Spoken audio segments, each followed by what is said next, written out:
Hey, are you stressed out? I know a lot of people are incredibly stressed out right now. And if you're trying to lose weight, going on a diet is actually a greater stressor, made even worse by low carb diets. So while I understand the craze and how popular low carb dieting is right now, if you're a busy professional, it is not the best method for you. Let me explain.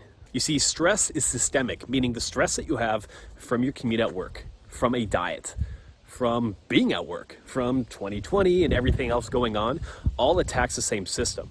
And historically, when we were stressed, think back to being, in the prehistoric days, right? Or not prehistoric, but, way back in the day, it was because maybe you're running from a saber-toothed tiger. You would have very high spikes in stress, followed by very low stress time periods. And what's really happened as culture has advanced is we have these constant low-grade stressors that lead to disease, dysfunction, anxiety, and depression. And when you have too many of these all at once, it's going to undermine all the potential progress that you can make. And unfortunately, low-carb diets have been shown to be even more stressful than a low-fat diet. So let's talk about some different solutions. Okay, so there are 4 things that you need to understand when it comes to a low-carb diet. So if you've tried fasting before or low-carb diets, you probably feel a ton of energy for a good chunk of the day.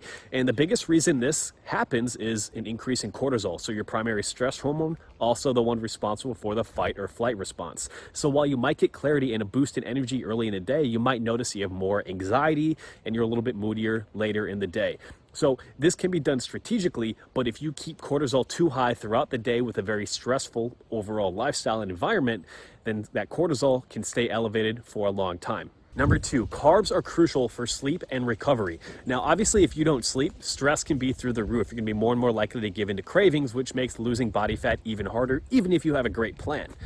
But also important are the understanding that carbohydrates are actually a precursor for serotonin. That is the hormone that helps you relax and unwind at the end of the day. So if you've ever noticed, after you have a higher carbohydrate meal, you can just be a little bit more chill, just kind of hanging out and enjoying yourself. And if you never give your body that ability to relax and recuperate, and your sleep is impaired, obviously stress is going to continue spiraling out of control. That is not good. All right, so carbs are also an ideal fuel source for your brain. Now, I know you're gonna have all the high-fat, keto zealots who disagree with that, but the fact of the matter is the easiest form of energy for your body is glucose. And while your body can turn, body fat into ketones, which provide some clear mental energy, that's an ineffective process, especially during the first couple of weeks of it. So if you want to maximize cognitive performance, actually having some carbohydrates so you can also mitigate the stress response are going to be crucial. Next up, carbohydrates are actually going to be crucial for your training. So when it comes to training, you want to be able to build lean muscle, lose body fat, get more athletic, optimize performance, all of that good stuff.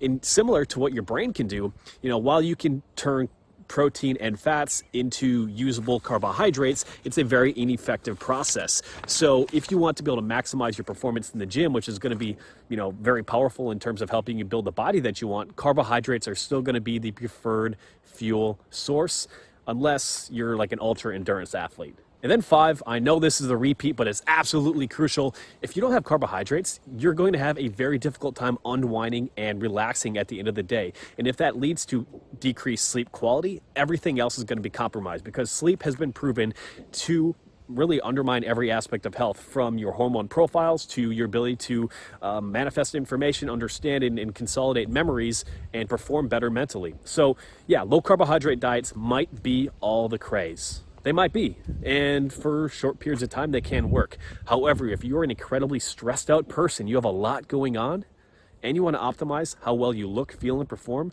well, then just dropping carbohydrates probably isn't the best option, because research has shown us time and time again that when calories are held equal, well, a low-fat diet is just as good as a low-carbohydrate diet.